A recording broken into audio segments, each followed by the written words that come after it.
Excuse me po, ma'am. Ayos po, ma'am. Magkano ba yung ring light nyo, ma'am? 3,000 pesos lang po, ma'am. Ha? 3,000 pesos lang? Bakit sobrang mahal naman yun, ate? Maliliwanagan ba yan pati kung ano yung tunay na nararamdaman ni Crush sa akin?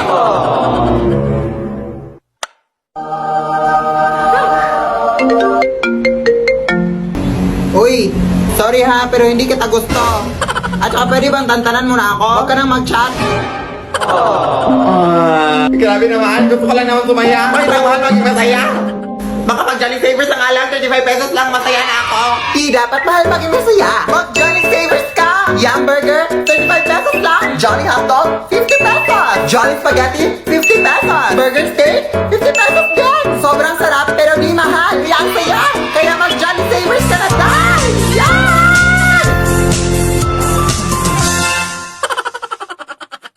Teka lang, te. Naliligaw na ako dito eh. Ano ba kasing ginagawa mo dyan sa sementeryo? Hindi ko rin alam eh. Basta yung utang mo ha, bayaran mo! Oo nga. Teka lang. Nahihina ako, bye. Ano ko ihi dito eh? Ihi dito eh. Ito na lang.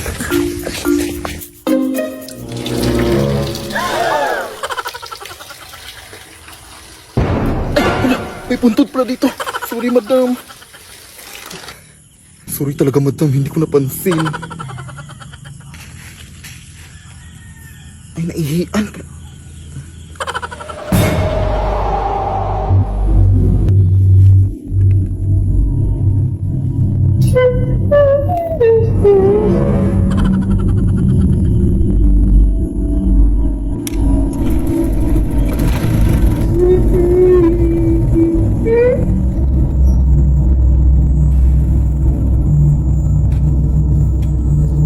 Bakit nakabukas to?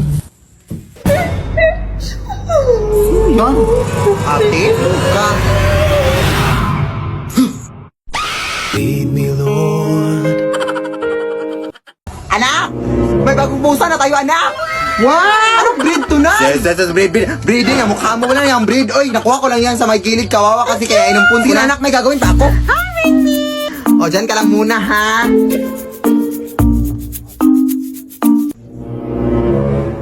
Paano ka nakapunta dyan, Ming? Dito ka lang ba? Ang likot mo na, ha?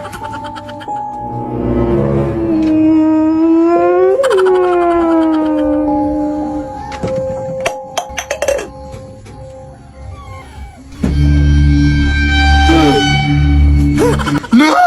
Parang nakakatakot yung pusa, hindi lang mo, Nay! Parang naglalaho kasi, Nay! Basta sumusulpot lang kahit saan! Ano yung Brisa? Sabi mo, bumalik ka na dun, baka ano pa mangyari sa pusa! Ming!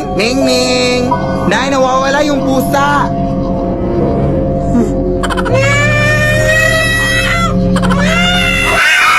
Lead me, Lord. Kain na! Anak, alam mo bang may espiritong babae na daw na naglilibot dito sa ating barangay? Ha? Ang pangalan niya ay Banshee. Siya ay kilala sa kanyang malakas na iyak. At kapag narinig mo daw ang kanyang iyak, pinabalaan ka daw niya na may mamamatay sa iyong pamilya. Pwede mo ka naman kwento ng mga ganyan? Ay, sarap pa talaga ng pagkain! O ayan, kaya rin na magkwento. Pero baka gawa-gawa lang yan ng mga tao dito. Wala naman siguro makakahulan ng kamatayan ng isang tao. Ay, pakiklose pala ng gate, nakalimutan kong isara.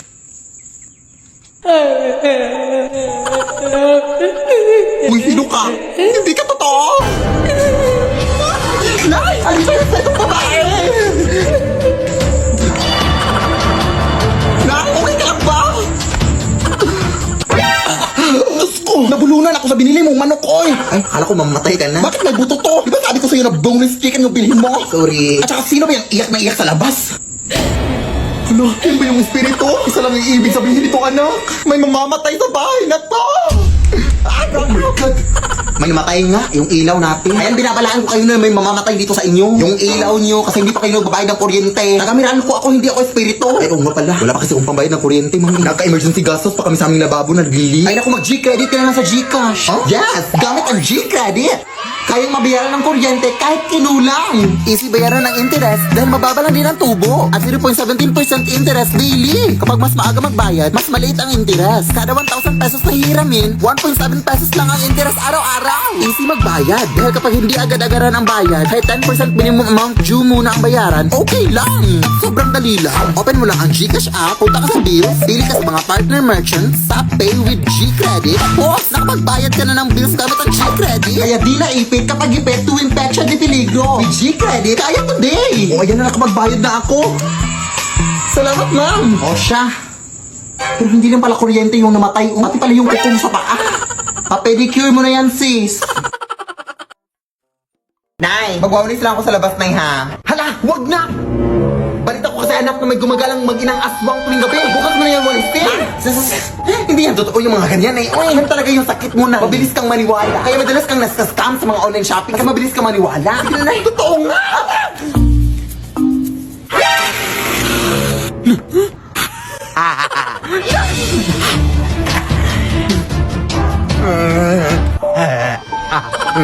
Puputi! Ito pala sinabi ni Nay.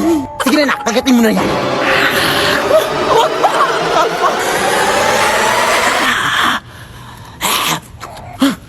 Amoy putok, ma! Oo nga, naamoy ko din dito. Sige, magtakip ka na ng ilong mo.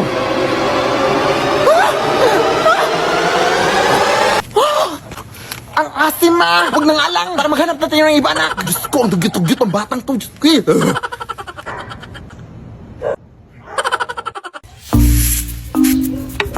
Apo! Wala akong barya. Apo, ano ka ba? Lula Panyang to, yung lula mo. Ay, ha? Hindi mo na ba ako natatandaan? Lola! Mano po? Bakit ngayon ka lang napabisita? May alitan kasi kami ng nanay mo. Ganun po ba? Sige, pumasok muna kayo dito, Lola. Sige, umupo ka na dyan, Lola.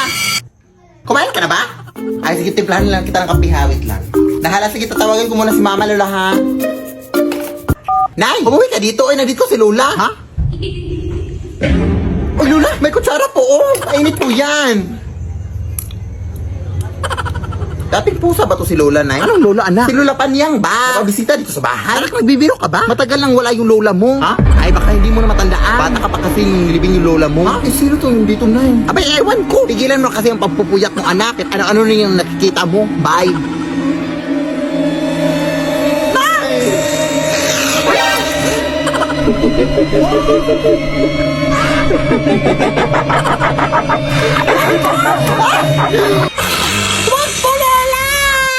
Apo! Lead me, Lord. Bakla! Puki ng aso! Ano ba? Ginagawa mo dyan, te? Nag-aaral ako para sa exam bukas, Day. Ay, may exam ba? Oo, Day. Ano bang ginagawa mo dito? Napadaan lang. Napadaan? Ay, wao na akala mo sa bahay namin highway, iskinita, ganun. Ito naman. Galing ako dun sa lamay sa kabilang barangay. Talagang dito ka pa nagpagpag sa bahay ko. Ano ba yung iniinom mo, te? Tubig o kanal? Ang baho. Lo, pero sino ba yung namatay, Day? Uy, yung babae nalunod kahapon. Tulog ka ba? Pero bakit dito ka pa nagpagpag? Baka nasundan ka dito. OA mo, te. Marami naman kami umuwi na. Ano, susundan niya kaming lahat? Ano yun, multitasking? O siya, uwi na ako, te. Nangangamoy kanal na ako. Si bakla naman. Pumunta lang talaga dito para magpagpag. Day, ikaw ba yan? Ate!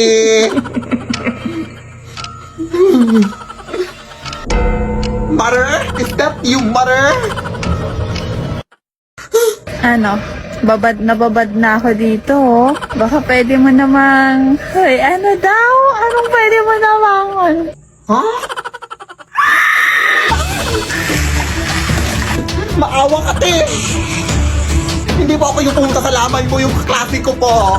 Kung gusto mo samahan kita sa classroom bukas, ako na bahala sa pamasahe. Hoy, ano daw? Huh?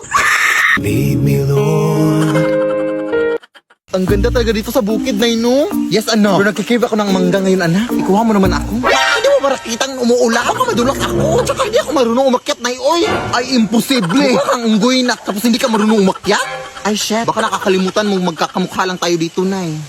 Ganun ba? Eh, hindi naman ganoon kataas yung aakyatin mo, anak. Sige na nga, pag ako nahulog dito, ha?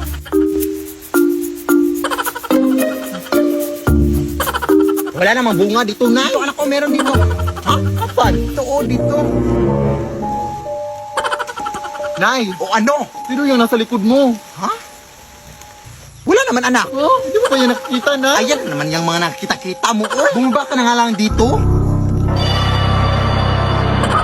Hoy, umakit na siya, Nay. Hindi mo ko ito nakikita. Ha? Wala naman, na. Yung singit mo lang yung nakikita ko. Medyo sumilip dito, oh. Tulong! Maawa ka, te. Pinutusan lang ako ng nanay dito na manguha ng mangga. Ayaw mutahin mo. Lo.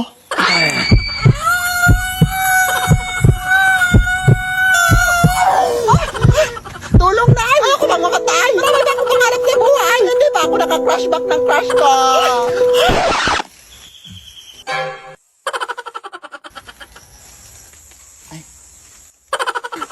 Umalis na tayo dito, Nay. Parang binabantayan tong puno eh. Iwan ko sa'yo eh. Tara na nga. Mag-order na lang ako ng mango float.